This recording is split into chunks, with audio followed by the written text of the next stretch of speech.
often as human beings, we have a tendency to behave unconsciously.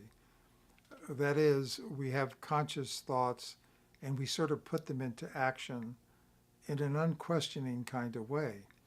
And often, there's a tendency to forget that there's a lot that we don't know about ourselves that we really know.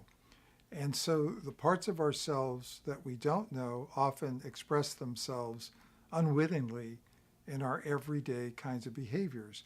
So one of the things that helps is when we find ourselves, particularly in situations where we're anxious or self-preoccupied or concerned that we said something we shouldn't have said or did something maybe we shouldn't have done, is to engage in self-talk.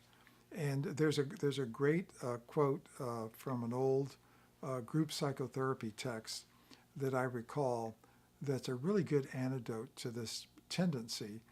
And the quote goes like this: "We wouldn't worry about what other people think about us if we knew how seldom they do."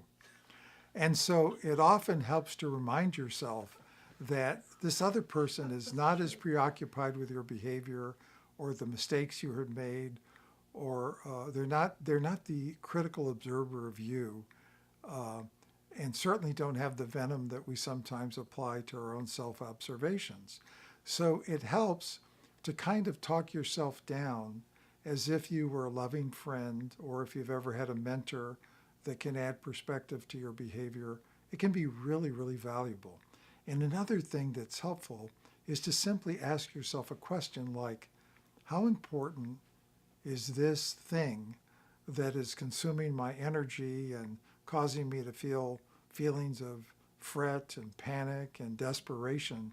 How important is it going to be in 5 years? And will I even remember it?